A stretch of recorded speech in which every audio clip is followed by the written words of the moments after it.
Selamat sore, Bung Firdaus Ilyas. Selamat sore, Bung Meldi Rendra. Dari pusat kita geser ke daerah nih ya. Daerah nih gimana ya? Apakah pusat ini mensejahterakan daerah atau daerah memang tidak bisa mendorong potensi daerahnya? Kita coba melihat anggaran-anggaran di daerah dan bagaimana peran anggaran ini memberikan aspek-aspek penting di daerah. Dan pertama kita akan mencoba melihat pelayanan umum ya. Jadi dalam urusan ini kita nggak hanya urusan pendidikan dan kesehatan atau apa lapangan pekerjaan segala macam, juga ada urusan layanan umum. Dia pelayanan umum ini memang sedikit ber, bersifat tidak langsung gitu, tapi esensial bagi masyarakat dalam urusan-urusan tertentu, Bung Kutat. Iya betul. Jadi kalau kita bicara pelayanan umum pada pemerintah daerah, ini jauh lebih signifikan ya, karena dalam kenyataannya, dalam faktanya, bahwa yang banyak berhubungan dengan publik adalah pemerintah-pemerintah daerah, baik itu kabupaten, kota, atau provinsi, bahkan sampai level kecamatan atau desa atau kelurahan. Nah, kalau kita lihat dari sisi apa ya tupoksinya, banyak sekali dari kewenangan-kewenangan pelayanan itu berada pada pemerintah daerah. Sementara pemerintah pusat lebih banyak dalam konteks perizinan, dalam kebijakan, atau dalam konteks-konteks yang memang menjadi kewenangan pemerintah pusat ya Bu Meldi ya, sekitar 9 atau 10 urusan pemerintah pusat begitu. Sisanya itu dilebarkan atau diberikan kewenangan kepada pemerintah daerah. Terlebih lagi ketika Undang-Undang Otonomi Daerah ya di awal pemerintahan apa namanya di awal reformasi itu diberikan keleluasaan atau kewenangan kepada pemerintah daerah. Nah yang kedua kalau kita lihat kenapa misalnya pelayanan pemerintah daerah itu juga menarik, karena dari sisi porsi anggaran itu paling besar Bu Meldi. Jadi kalau kita bicara APBD pemerintah daerah itu lebih dari 30%, itu rata-rata antara 30 sampai 34% itu dihabiskan untuk pelayanan daerah, baik itu dalam bentuk skema nanti gaji, pengadaan barang jasa dan sebagainya. Tapi untuk fungsi-fungsi belanja pelayanan umum atau pelayanan daerah begitu. Dan kalau kita lihat, nah kita mau coba ukur ya Bu Mel. Jadi nanti kita akan coba bicara kita ukur secara kuantitas dalam periode yang datanya itu. Jadi kami menggunakan data aktual, data dari hasil audit laporan keuangan, termasuk juga yang disampaikan pada Kementerian Keuangan gitu ya, Dirjen Perimbangan Keuangan Daerah. Jadi dari periode 2011 kita coba lihat pelayanan umum dari 2011 sampai 2021, 11 tahun. Nah, selama periode 2011 sampai 2021 itu daerah itu anggaran belanjanya untuk semua fungsi, 11 fungsi itu kurang lebih 10.270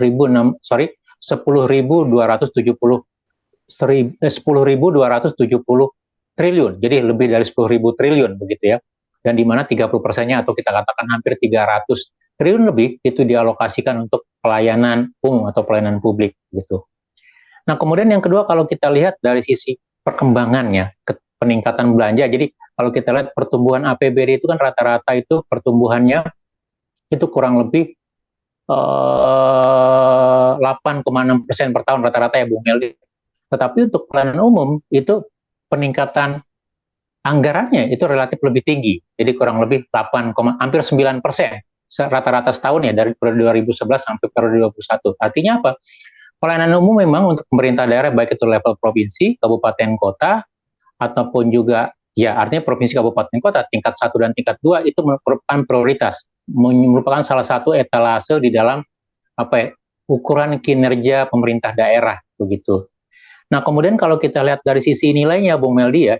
Jadi kalau kita lihat pada tahun 2011 itu anggaran keseluruhan Pemda baik provinsi, kabupaten, kota untuk pelayanan umum itu hanya sekitar 160 triliunan, 161 triliun. Kemudian mengalami penaikan dan terakhir pada 2021 menjadi 350 triliunan. Jadi ini yang menjadi apa namanya? Menjadi salah satu indikasi di dalam bagaimana fungsi pelayanan umum itu sangat penting begitu. Nah, pertanyaan kita gitu ya Bu Meldi, apakah gitu ya dengan peningkatan alokasi anggaran pelayanan ini gitu ya, itu juga memberikan impact, memberikan dampak dalam kualitas pelayanan. Baik itu dari segi waktu, kemudian dari sisi kualitas, kenyamanan, keramah tamahan gitu ya. Atau kalau kita juga melihat apakah dengan besarnya anggaran terutama untuk tunjangan gaji dan segala macam dalam skema fungsi pelayanan, apakah itu juga menjamin integritas pelayanannya Bu Meldi? Kalau sebelum-sebelumnya dalam beberapa video di kanal sebelumnya kita bicara tentang integritas, tentang kemungkinan suap atau pungli dalam skema-skema pelayanan. apakah dengan semakin besarnya anggaran ini juga mengurangi potensi orang untuk melakukan pungli, meminta, atau menerima suap, dan seterusnya, Bung Meldi, gitu. Ya, ini layanan umum atau pelayanan umum ini harus dijelaskan juga, Bung Firdaus. Ini apa arti pentingnya buat masyarakat ya? Jadi ini kan sedikit abstrak nih. Jadi masyarakat itu mendapat sesuatu dan bagi dia gunanya apa gitu, Bung Firdaus? Jadi kalau kita lihat layanan umum adalah fungsi-fungsi di mana gitu ya, layanan atau kerja-kerja di mana fungsi sosial kemasyarakatan itu berjalan, baik itu dalam rangka kehidupan ekonomi, sosial politik, kemudian juga dalam rangka misalnya administrasi kependudukan. Jadi kalau Bapak Ibu mulai dari mengurus ketika lahir gitu ya, mengurus akta kelahiran sampai nanti mengurus data untuk sekolah, mendapatkan KTP, mendapatkan identitas, termasuk juga untuk mendapatkan pelayanan. Pelayanan misalnya untuk mulai dari perizinan, pelayanan untuk mendapatkan apa namanya fasilitas, entah itu apa ya, di rumah sakit segala macam gitu. Artinya dalam skema-skema layanan yang secara umum sampai nanti kita juga mengurus surat izin kematian gitu ya. Ya itu yang disebut sebagai pelayanan umum gitu. Bentuknya itu bisa berupa penyediaan orang, public officer dalam pelayanan, kemudian sarana prasarana gitu ya. Jadi ini di luar infrastruktur ya, Bung Meldi ya, misalnya jalan atau apa, tapi lebih kepada services gitu, service gitu. Termasuk juga misalnya sarana fasilitas penunjangnya gitu. Jadi ini yang kurang lebih yang kita sebut sebagai pelayanan umum. Nah, kita dapat merasakan pelayanan umum itu sebagai bentuk kemudahan-kemudahan atau kenyamanan-kenyamanan gitu. Jadi kalau kita ketemu persoalan, berhadapan dengan persoalan, kita bisa menemukan jawabannya. Kalau kita misalnya sebagai warga negara butuh misalnya apa kepastian hukum dan segala macam, kita meminta pelayanan. Jadi kurang lebih seperti itu, Bung Meldi. Gitu. Ya. Nah, kalau kita lihat lebih lanjut ya silakan Bung Meldi. Ya, kalau kita lihat secara supaya masyarakat paham, ya semacam inilah fasilitas pemakaman umum itu layanan ya. Betul. Nah, jadi ketika kita berhadapan dengan fasilitas pemakaman umum, atau ketika misalnya kita mengadu kepada dinas terkait gitu ya, dalam urusan apapun itu pelayanan. Atau ketika kita ingin mendapatkan sesuatu, mencatatkan sesuatu, kita ketemu dengan orang di kecamatan, di kelurahan, gitu ya, Dukcapil, membuat KTP, itu pelayanan umum, begitu. Iya, iya. Jadi sesuatu yang ini jadi penting, Bung Firdaus, karena dari situ kita baru bisa kemana-mana kan habis itu kan, setelah kita punya dokumen-dokumen apa segala macam yang menunjukkan apakah ini benar, apakah orangnya itu, apakah ini sebuah bentuk perizinan atau bentuk apa yang memberikan sebuah